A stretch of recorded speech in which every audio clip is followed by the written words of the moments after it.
I recommended this book, Five Broken Blades, for a read list this month, and I have to say, I wasn't expecting the bait and switch.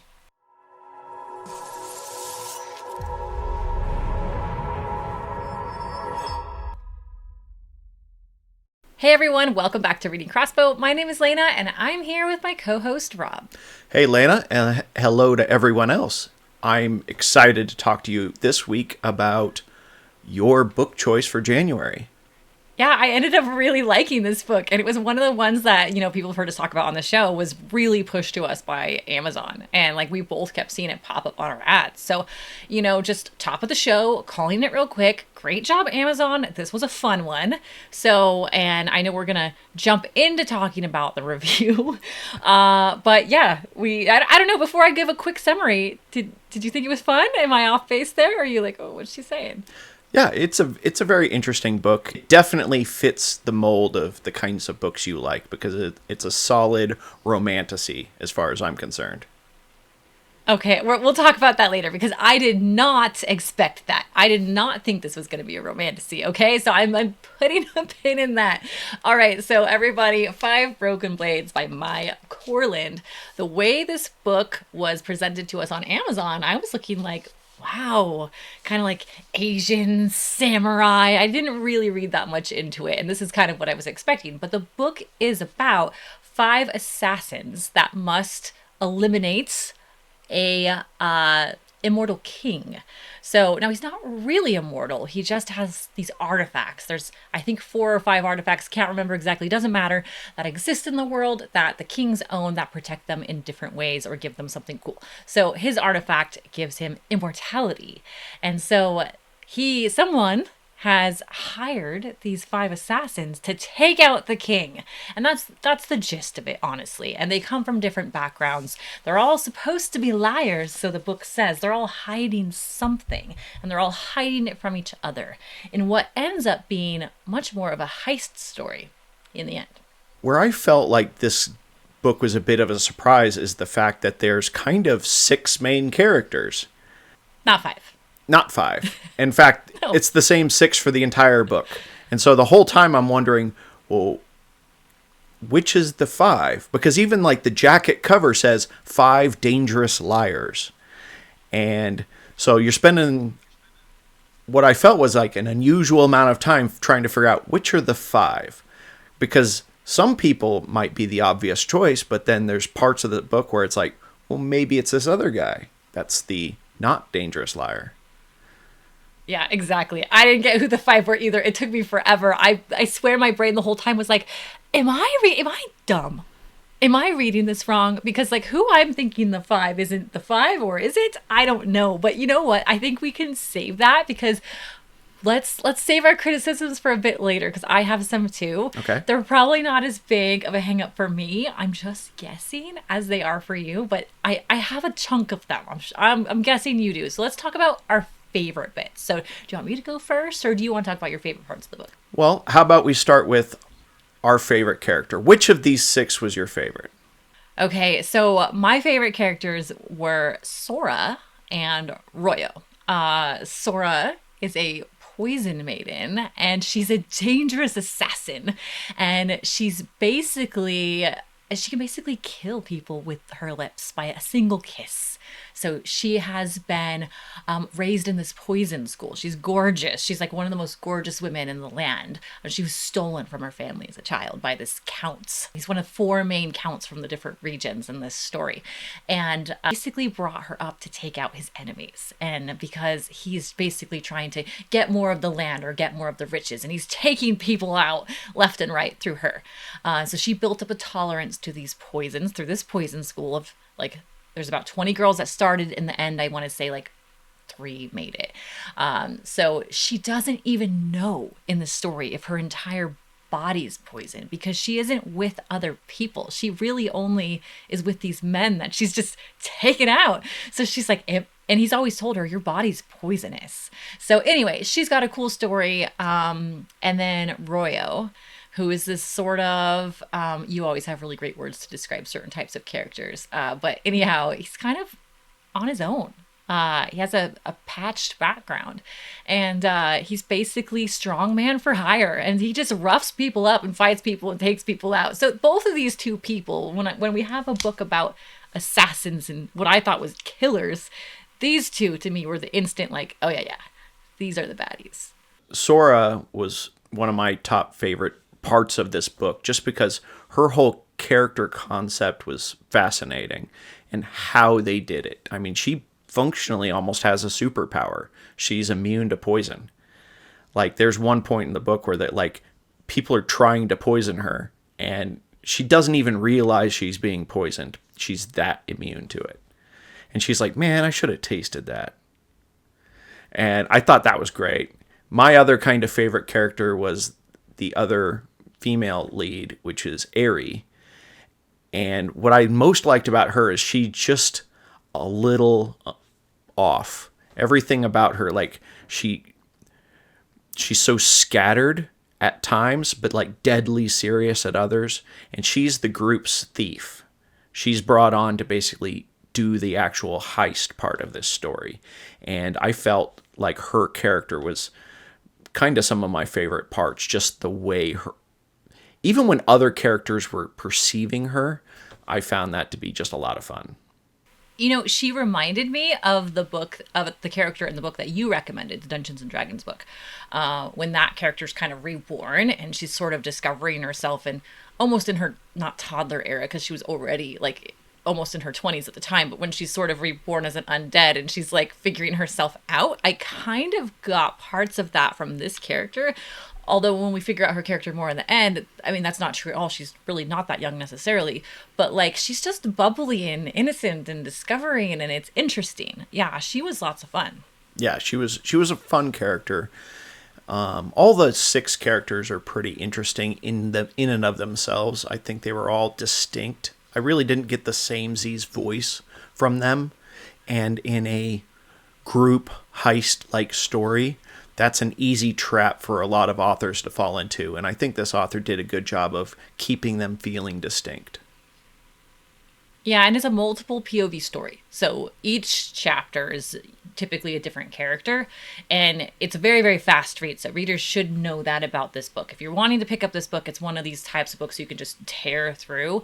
I didn't get this on audiobook because I've talked a bit about Spotify Premium on here. We're not sponsored. I just have a premium membership, and most of the books we read on the show are part of Spotify Premium. So I often will listen to some chapters just to get a feel for the characters. So I don't know how fast that audiobook would go by, but I predict super quickly because these are like 5 or 6 page chapters, sometimes smaller, I think. Yeah, many of the chapters are quite short because it's just whatever information needs to be conveyed from that character's point of view. And then it'll often shift to a different character's point of view to continue the scene.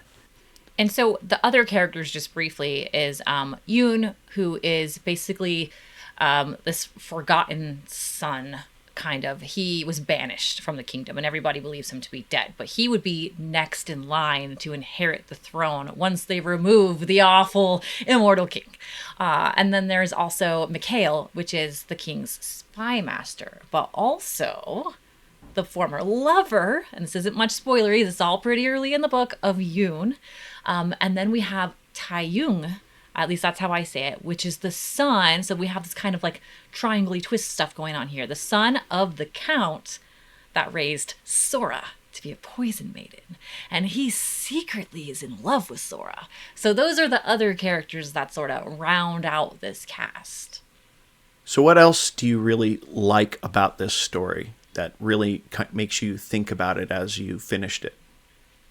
So people will like this story if they liked the Shadow and Bone series, specifically Six of Crows. I've talked a lot about Six of the Crows. I might just bring it on the show and have us read it someday. I think it's that good. It's the duology that goes with the Shadow and Bone series, and it's far, far better. So I think that that's what I liked about it. It's also a dislike about this. So I'm kind of saving part of that.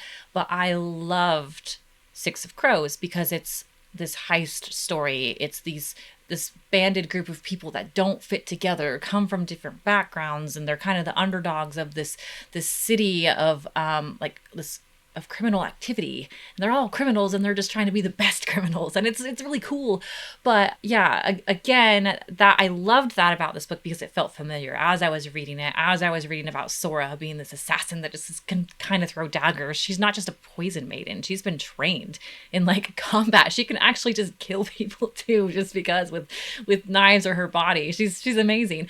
But there's also a character just like that. Like near identical, actually, minus the poison maiden part in Six of Crows. But the familiarity of that character felt nice while I was reading it. It's weird because the things I really liked about this are also some dislikes. So I'm kind of going to be going back and forth, but it felt homey. I was surprised it was YA. YA is a safe space for me. It was easy to read. It was fun. I got probably a few chapters in once I realized that's what it was. And I was like, oh, whoa, okay, surprised. Poor Rob. But then I just enjoyed it because I actually was a little bit nervous that this book was going to be like two swords and samurai. And I was going to not like it and have recommended a book I didn't like this month. So I guess that's one of the things I really liked about it is it's a love story. It's romantasy. There's swords. There's fighting. There's a plot. There's a little bit of magic. There's kind of a little bit of everything. If you like romantasy books, like it has it all. Yeah, I think the part I would say that I liked the most about this book really is the way these characters are on this journey. I think this book could have just fallen into a simple, like, this is an assassination. We spend the whole time just planning the assassination and then executing the assassination and maybe moving past some challenges that occur that disrupt our plans. Whereas this book is functionally mostly like a political intrigue and interpersonal relationship type of story. These characters fundamentally don't trust each other, despite the fact they like literally couple up right at the beginning of the book. But they fundamentally really don't trust each other, and they have to essentially talk it out and like work through their distrust of each other as they get closer and closer to the end point. And that kind of slow interpersonal conversation type of story was unexpected for this type of book.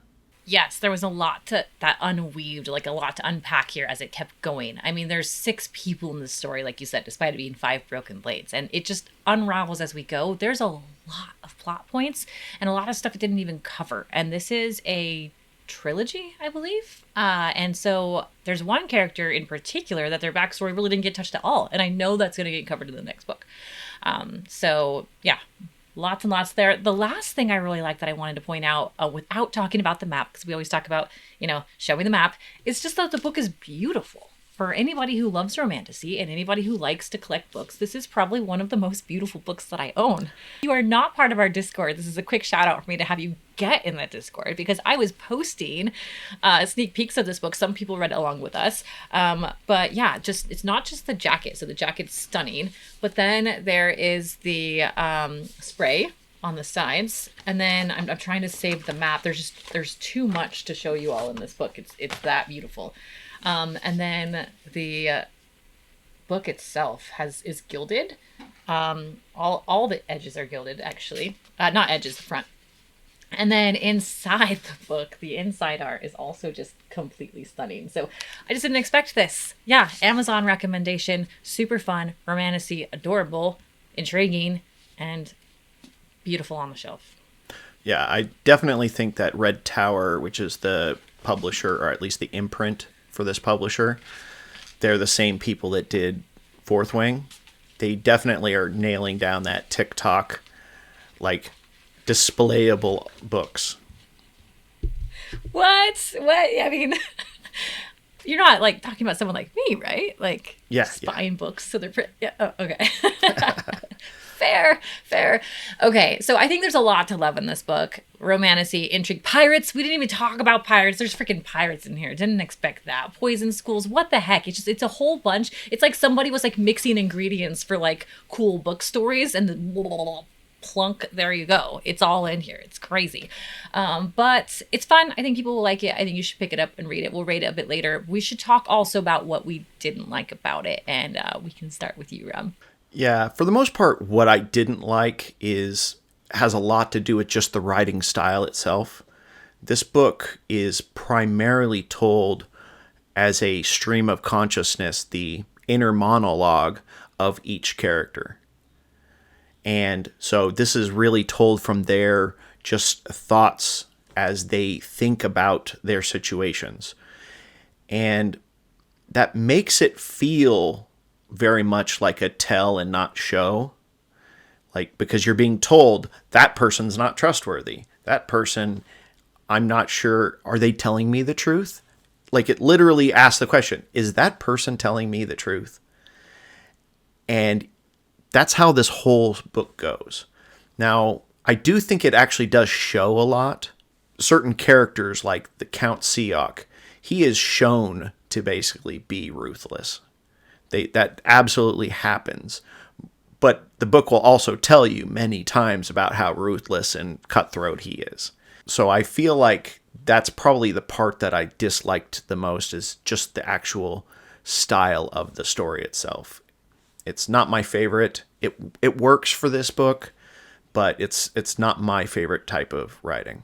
Yeah, it was hard to put my finger on it at first when I was trying to think like what I didn't like about the book when I was trying to like put this together for the show today, because I truly did enjoy this book. It was fun. I would pick it up again. I would read the second one. Like, this is a very fun book, but really it's just a fun book. I don't think there's anything overly meaty about it, and I feel a bit robbed because I really expected, and maybe I just fell for the cover art, and maybe even, well, there's a few things, and I'll read a little section from the book, but I just thought that this was going to be different. 5 broken blades, 5 assassins, 5 liars. You know, they need to take down this immortal king, and it just sounded so very epic. And so to end up with like really not even that high level romantasy for a book that's marketed so strongly in what I thought was going to be Asian culture is not. So partway through the book, my brain was just reeling of like, what? And then it was written in a way where like the author, I think, writes this so very casually. And I just wasn't expecting casual writing at all. And a little bit I wanted to share with our audience is the very first pages, we get something that we don't always get, or often we get these in the back of the book, but it's at the beginning of the book. It's an author's note. And the author Mai, which, by the way, they write underneath another name for YA, which I did not know when I picked up this book, says, you know, Korea has rich mythology and vibrant culture all of its own. And then she goes into Korean culture, myth, legend, that she takes a little bit of creative license throughout. But it's like her hope that readers will kind of fall in love with like the rich fantasy based off like real world Korea. And I'm like, yes, that's like before page 1. And so we have all the marketing for the book. We have the author's note. And I was just like saddled up.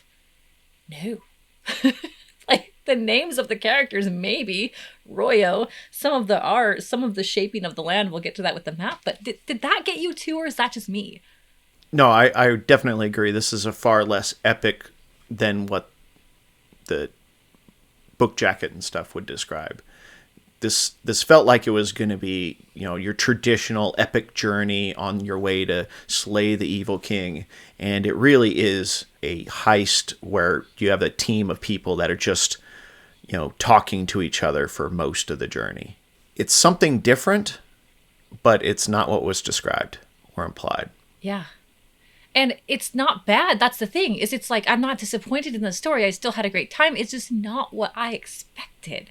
And so I was just put off. And then outside of that, too, 5 broken blades, I thought meant like something to do with actual blades and samurais and like that type of style of fighting. I didn't realize it meant kind of the people themselves. So these blades referring to the assassin. So blades meant the people, like in a way that you call someone a blade. Yeah. And they're broken because they're not like, you know, they've gone through a lot of tragedy, each of these characters. Like all of them have kind of these more tragic backstories, some of them more than others. And I guess that was just surprising too. So I think that this is a bit of a bait and switch. And I very much dislike when companies do that. Yeah. There's a few things that I felt just weird about. And like I said, I'm not sure they're bad, but I feel like I wasn't as thrilled by. Like, there's just a few things that feel very, very modern. Like, they have professional sports teams where people on the other side of the country know the stats and names of teams from the other side of the country. And it's like in a very low technology kind of world, like that just feels very modern. And then there's a few other things that just felt off. Like, you have a character that's describing they've been in a romantic relationship with someone in the past. And they said, yeah, I'm 24 and we've been in a sexual relationship for over 10 years. And I'm, that's a bold choice. I didn't even shoot. Now, I'm not offended on behalf of other people. I'm too old for that. But I thought that was a very bold choice, especially for a book that just came out.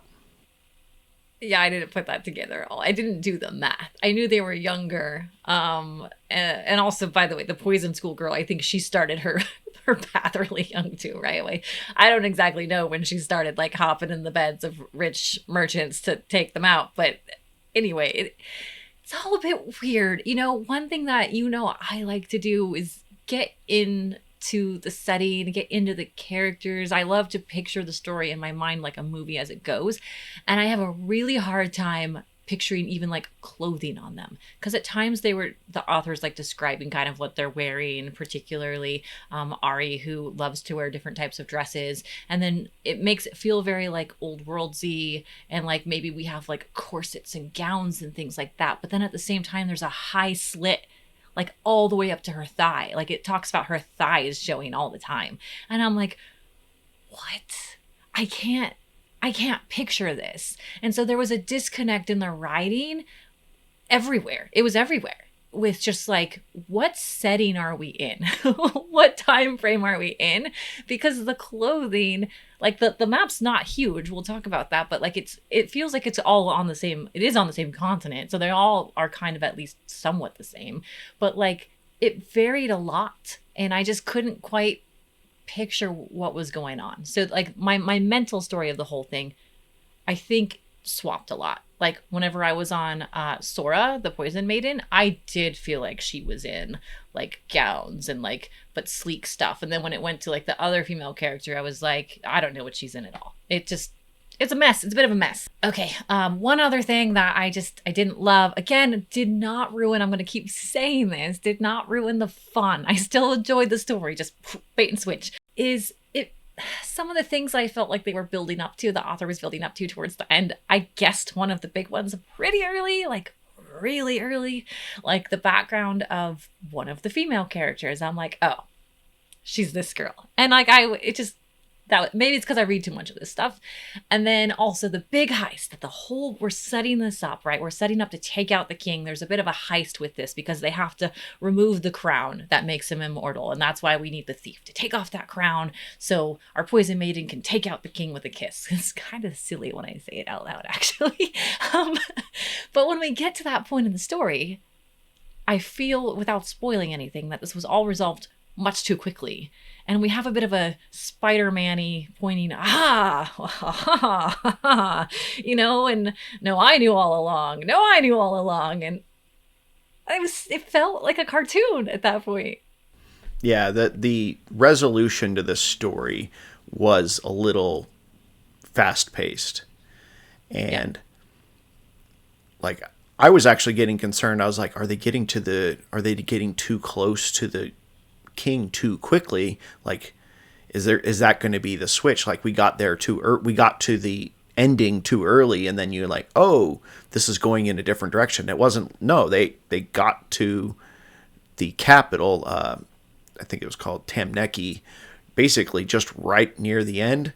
Do the heist, and then the heist is over, and you have to deal with the outcome of the assassination. But yeah, that considering how slow the buildup was to that, the actual climax of the story was incredibly fast. Oh yeah, I had pages in my. I remember like pinching that this cannot resolve in this much time, and it did, but it was way too fast. And I felt like this type of build up to a story was positioning itself like chess moves, you know, moving this pawn to get to the king and then this one. And I really thought we'd get this really cool setup to make this happen. And that didn't happen either. So just some downsides of the book there. But yeah, that's pretty much it for me as far as the things I didn't like. Other than that, yeah, it's good. So fantasy book, we did actually have quite a few crossbows this book, so did you want to talk about them? Yeah, we'll talk about it briefly, but that's another thing I wasn't expecting is 5 broken blades. We actually rarely saw swords, right? Like, yeah, how often barely in the book. There's no swords, but guess what there was a lot of? Crossbows. Everywhere. It was like, okay, I actually stopped writing them all down. So we get a crossbow as early as page 9. And I'm just going to go through these pretty quick without being like overly spoilery. It's fine to say them, I think. Page 50, someone tries to assassinate the king. It's not their plot. It's just like backstory to show that he can't be killed. It's to prove that he's immortal, right? So that was kind of like, we talk about pivotal moments the crossbows brought into the story. Was it important? That's important because they referenced this several times in the story. Like, oh yeah, someone tried to assassinate him. It didn't work. And then there's highway robbers. This also made it feel kind of weird because like the setting to me got thrown off at this point too, because I'm like, wait, she called it a highway. I believe it was actually called a highway. And I'm like, this doesn't sound like a word that would have been used in the setting that I thought that this setting was. I'm confused. And then crossbows come out and people start shooting at each other. And I don't know what's going on. It was good fun though. And then there's a mythical bird in this story series called a Samrock. And the Samrock, again, you guys, Rob, like I said, it's like someone poured a bunch of shit in a bowl and decided to spin it up into a book because like we have pirates, we have highway robbers, we have bandits, we have a king heist stuff, and then we have birds that are taller than people who want to murder you. Yeah, man-eating birds. They were great. They were fantastic. I loved you guys will love that part of the story. I am actually encouraging you to read this, although I'm aware I'm giving you like some negatives. Okay, the Samrock birds were fantastic. So they take well, I can't say that. One gets injured in a really cool way with a crossbow. All right. And then my favorite crossbow moment by far, I don't know that we'll ever get this again, is page 132 when you guys get to that. And I nicknamed it in my notes the dick crossbow. Where Of course. That's your favorite. Yeah, it's my favorite. And someone gets shot in the you know, I'm laughing because it's that absurd. I mean, if it wasn't the Samrocks, if the flesh man-eating birds weren't enough, then we'd have someone get shot in the dick with a crossbow. Oh, man. Well, this book had it all. Yeah. That's, so lots of crossbows. I would say yep. Definitely out of our scale of 5, this is definitely on the, I'd say at least a 4. Like, there's a lot of crossbows. I think it's a 5. I didn't even write down all the crossbows. There's too many crossbows. It's fantastic. Yeah. The Samrock scene with the crossbow, the dick scene with the crossbow. Like, yeah. Win. All right. So let's talk about the map then, because let's do it. We like to review, especially in fantasy books. We get to show me the map.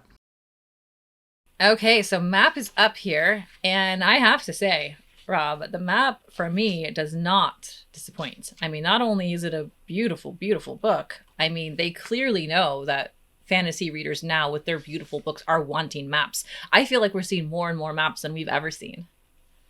Yeah, I think this map definitely, for the most part, does the key, most important thing for a map, which is help you understand the paths of these characters. Because these characters, they don't start together. They start out in 3 different locations, all come to essentially scattered on this map. They come to a central point together and then journey together to their ultimate destination. And having a map that can actually show that, it accomplishes its main goal, which is inform the user. Yeah, and I mentioned earlier that there's four counts, and they basically not like rule, but kind of like control these regions underneath the king. So it's almost like, well, it is the count in each region is like the main dude. Like you don't mess with the count. All these regions are known for something a little bit different too, and most of our characters are from a different region. And this kind of comes together a bit more in the end, so I don't want to talk about that too much. But yeah, I found the map to be helpful. It Nothing stood out to me as like really bad. It worked. We have Idle Lake, which is a prison on here. We talk about wanting to have locations that are referenced a lot on the maps, and sometimes it doesn't happen. So the author and the artist made sure to get everything on there. I don't really feel like it's missing anything to me. No, it's you know, it also avoids the trope of having essentially the entire map just being the one country. Within this world, essentially you have at least 4 countries being shown here and an arrow pointing to an even larger one that's across the sea. There's just a lot of empty space on these and on the plus side, that allows the future books to fill that in as those stories need. But like when you look at the map, like there's a Western count that rules the entire western side of the country. But apparently, based on the map, there's not a single city over there. It's just there's a lot of emptiness that I think even just throwing a few more like important locations, I think would have helped. But overall, I think it's a good map. What about you? Yeah, good map. I mean, if we were like rating this on artistry alone, it'd be a 5. It is gorgeous. I love my gorgeous maps. But it is missing just a few things. Like I said, like I don't actually always want to know the city name. I tend to forget city names, especially if they're in a language that's not common to me. So if it, like I said, Sora's house, the Count's house, East Count, West Count, and put all that on there, especially there's this one Count's house with like hundreds of fountains. It was very elaborately described in the book. I don't see it on here. I'm sure it's on here based off the city name it's in, but that's not helpful to me. So that alone just takes this down to a 4 for me. I think it's a 4. I think it's a good map. Could have been better. And one thing to note is each of the chapters actually is titled with the location. So when you start a chapter, it actually tells you where on the map to look. And so I think that's pretty helpful. So I'm also going to go with a 4 here. I like the map. Nice. I like the map. But what about the book as a whole? How did you feel about this book? It's your pick.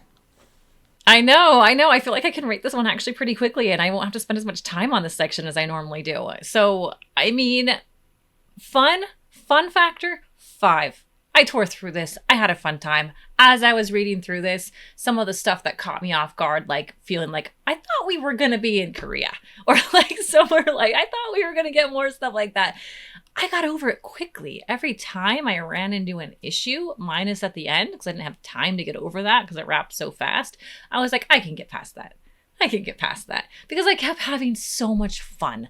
There's a scene where they need to get off of a ship because it's being attacked by fire pirates. There's the Samrock situation with these giant birds that want to kill you. There's a scene with like a lying child and his family that's intriguing. Like there's just so much intriguing, cool moments in this book. It is fun from the start. That is a 5. However, I still will not forgive the bait and switch. I can't. I don't like that. I don't like having that done by an author. I don't like that it felt too casual. I felt like the wording, it sounded like I was reading it from like someone from like the Valley in California. It's like, why is this written like this? So that alone is I think all that was enough that this book is just a 3. It's just in the middle. I will read the second one, I think. It's too fun. I'm having a great time. Is this a meaty story? No. It's fun, though. I immensely enjoyed myself. I'm going to have to agree. I found this book to be, generally speaking, a fun, interesting story. The characters are by far the best part. Just their uniqueness and the way they interact with each other is a lot of fun. I even found that there's a lot of things that were kind of set up that maybe for future books when these characters were interacting with each other, you could see how they're setting up like some clues for things for the future. And I found that to be a lot of fun. But there's just, it was the writing style itself that just not what I was looking for in a book. So I think it's a solid story, not the book really for me. So I'm going to go with a 2 here. Oof, rough. I'm not surprised though. I'm not surprised. Yeah, I want to give a shame on you. Shame on you, Red Tower Books, for marketing this for something that it isn't. And you know what? This is actually maybe inspiring me to do, maybe, I'm not saying I'm going to do it, y'all, but maybe an episode on books that aren't what we thought that they were. And this will be at the top of my list because this is upsetting. I'm still mad about it. Like, this is not what I wanted. And enough so that I might seek out a book that kind of fills that void about what I thought I was getting. Sounds good. So we just finished your book for January. What do we have in store for February for you? Okay, so my February book, it's funny because I'm a little nervous to show you all because I picked my February book to be very, very different from the January book because this, again, was supposed to be samurais and like crazy killing assassins. And this was not supposed to be the same at all. I picked Voyage of the Damned by Frances White. Well, I like the title. Yeah, but look, Rob. Oh no. Wait. Hold on. It's not by the same publisher, is it? No, but we're quite similar. And I think we're going to get the YA trope again. I didn't look at this too much, but look at the beautiful inside cover. This is it. This is unusual. Okay, enough about the visuals. Okay, I picked this book off the cover. I will say that. I was in Barnes & Noble. It was in the section of like new releases, books that, you might want to pick up and read. It was not in YA. So I was actually quite proud of myself. And then I opened... Yep, first published in 2024, so it's a new book. And then I opened it. I'm like, okay, it has to have a map. So we get the map like I just showed you, but not only that, we get additional items too. So I was like, this is perfect. Like we have support signets, all sorts of neat stuff. So this book, I'm like, this is everything we've ever wanted. Then I read the cover. So reading the cover, this book is about 12 heirs at sea. So they're on a ship at sea, and I think it is a murder mystery. Okay. Aboard. All right? But not just that. There will be magic. There will be murder. Right? I mean, okay. I'm just a little nervous though that it's going to be very similar to Five Broken Blades. But oh well, I don't know. That's what I picked, Rob. Okay. I will have to get that ordered.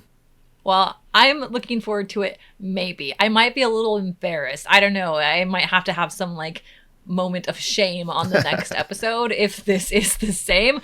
But yeah, looking forward to it. Well, we just want to take the time also to thank all of our new viewers. We've had a lot of new viewers lately. We actually had our biggest month ever on the show. And the month's only half over. Yeah, fantastic. So make sure to subscribe, everyone. We want to hit partner this year, and we're almost halfway there. Like, we're getting there on the views. We're getting there on the hours watched. We just need some more subscribers, and that is you. So help us out. And make sure you do the usual things like the like and subscribe, comments, and check out our Discord.